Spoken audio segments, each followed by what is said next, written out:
guys, ketemu lagi di channelnya Kimi. Kali ini Kimi akan mengupas tuntas tentang masalah papa, tentang pengobatan sakit papa ya.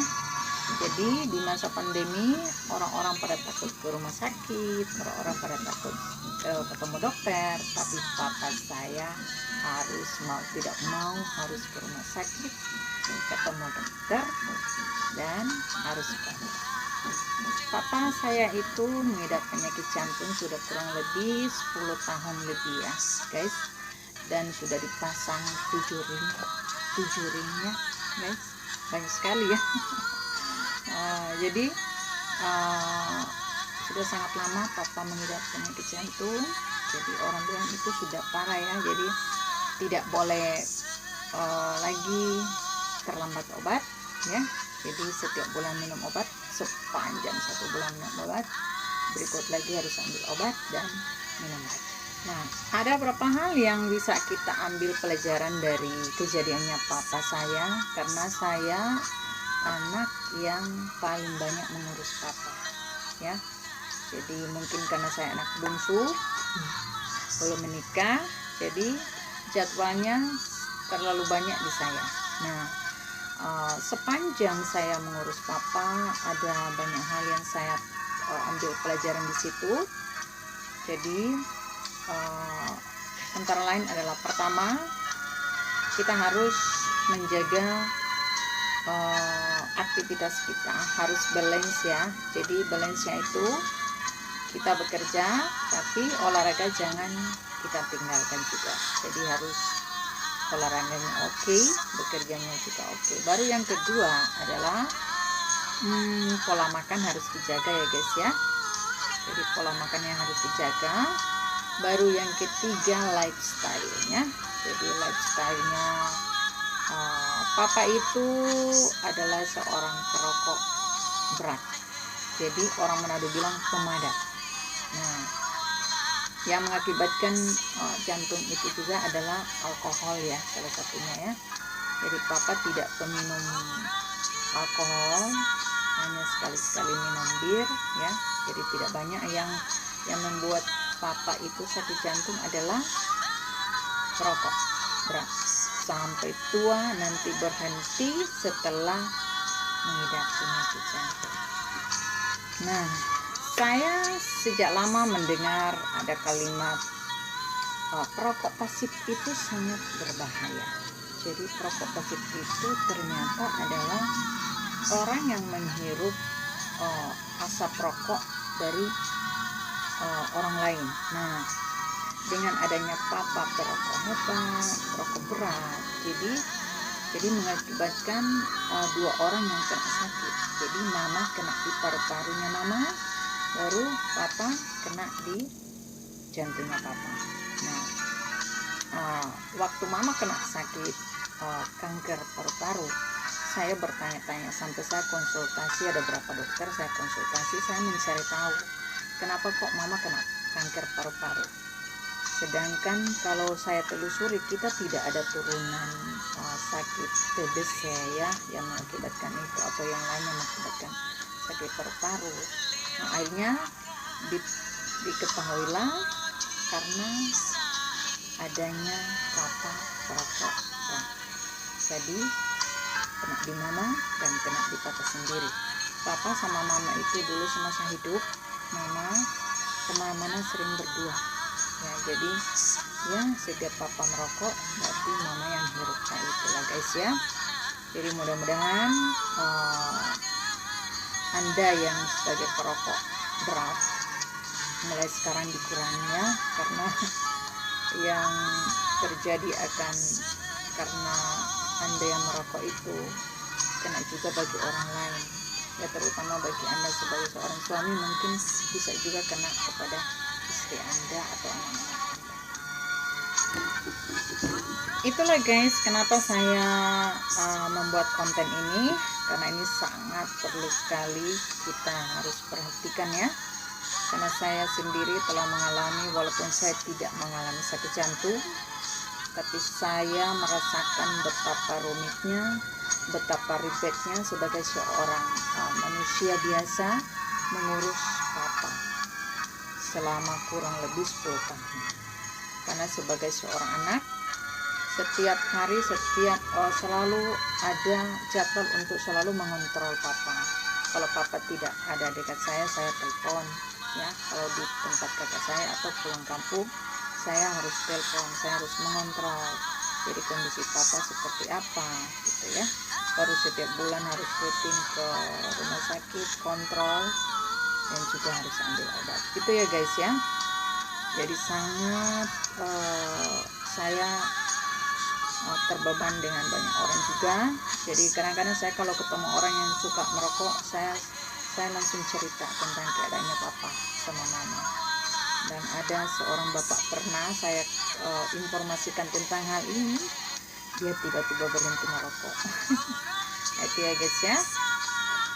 Nah, ada lagi satu hal yang harus kita perhatikan sebagai keluarga dari penderita sakit apa saja, terutama seperti papa saya sakit jantung ya. Jadi kita harus bagaimana bisa membantu penderita itu supaya emosinya tetap stabil ya. Jadi jangan sampai mereka itu mengalami rasa sedih yang mendalam dan rasa ketakutan mungkin atau marah-marah ya. Jadi kita sebagai anak, yang dilakukan untuk papa adalah tentu kita harus berusaha untuk memberikan sesuatu yang menyenangkan buat papa ya. Antara lain seperti yang kita lakukan, saya bersama kakak saya sering bawa papa keluar makan ya. Jadi tidak harus ke restoran yang mahal-mahal, yang penting sudah bawa keluar. Jadi sudah senang jalan-jalan di mall begitu. Karena papa itu kadang-kadang suka belanja juga, beli baju, walaupun sudah ada baju beli lagi, kita tidak tahu. Yang penting bagi kita, yang penting papa senang. Nah, baru yang berikut adalah kita lihat hobinya papa adalah suka dengan musik, nyanyi. Jadi kadang-kadang kita bawa papa itu ke kafe ya, atau ke tempat makan tapi ada musiknya. Nah, kadang-kadang suruh nyanyi papa ya. Nah, pernah saya bawa di salah satu tempat dan saya suruh nyanyi papa. Nah, itu ya guys ya. Jadi kita sebagai keluarga, jadi seperti kami sebagai anak, saya selalu melakukan itu buat papa. Jadi kita sering mengontrol, ngecek papa, jadi cari tahu apa yang diinginkan oleh papa. Kadang-kadang papa diam, kita harus cari tahu apa yang papa inginkan. Itulah guys, semoga apa yang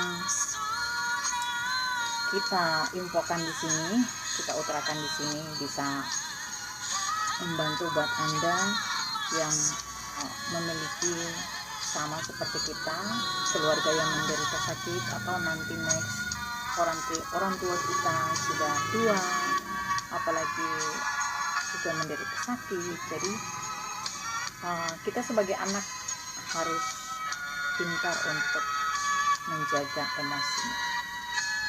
Orang kalau sudah umur biasanya itu sifatnya seperti anak-anak. Jadi sebagai anak-anak yang sudah mengerti hal itu, kita harus memperhatikan itu, dan kita harus memberikan yang terbaik buat orang tua kita.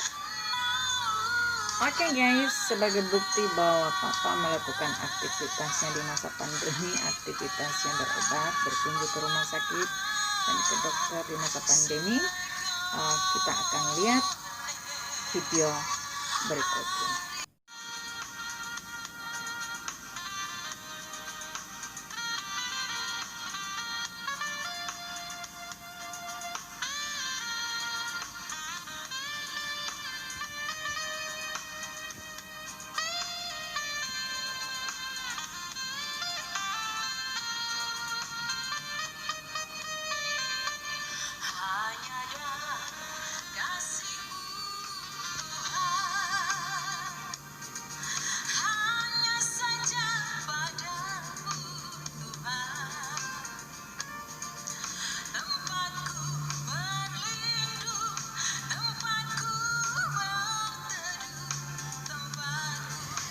momen kita suka makan di luar, jadi saya sering ajak papa makan di luar ya guys ya, biar senang. Ini Mawar Sharon. Nah ini momen lagi kita minum minuman khusus Kimi. Kalau ada papa juga senang minum ini. Bisa, yang penting jangan banyak, penyakit jantung yang penting jangan minumnya banyak ya. Lagi istirahat. Nah, kita bolak-balik ke rumah sakit ya guys, sampai pemeriksaan lengkap ya, sampai pemeriksaan eho berapa hari bolak-balik ya guys, rumah sakit berapa hari sampai selesai. Nah ini pemeriksaan ehonya ya guys ya. Terus setelah dapat hasil bagus, kita senang luar biasa tentunya. Saya ajak papa ke kafe, dengar musik. Papa senangnya dengan musik guys, suka hobinya nyanyi gitu. Nah Kimi ajak lagi ikut Car Free Day. Pertama tidak mau sama sekali, sampai di sini di tempat ini senangnya luar biasa, sukanya jalan tuh. Selama saya ikut Car Free Day, jalan putar Megamas, baru kali ini perjalanannya panjang sekali karena ikut maunya papa, tidak mau berhenti. Papa itu sangat kuat, umurnya 81 tahun, ringnya sudah 7 guys. Tapi karena papa itu kuatnya kenapa guys, karena sukanya ke kebun. Jadi kalau lama-lama di Bitung atau di Manado sama anak-anak itu tidak betah gitu, karena hobinya ke kebun. Walaupun sudah tua begini, walaupun hanya ikut lihat orang bekerja gitu ya guys. Nah itu sudah senangnya di sana. Nah ini sudah senang ya. Ponakan saya lagi membantu saya, pendamping papa dari kantor. Ini momennya saya bolak-balik ngambil obat ya guys ya. Masa pandemi itu tidak selalu diharuskan pasien untuk datang di rumah sakit, apalagi sudah pasien lanjut usia ya.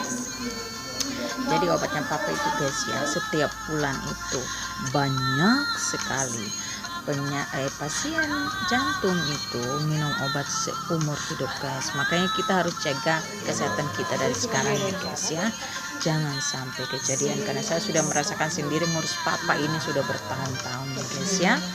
Nah ini obatnya 1 tas setiap bulan. Oke guys, terima kasih Anda telah menonton channel saya. Jangan lupa di like dan subscribe ya. Sukses buat Anda semua. Salam sehat.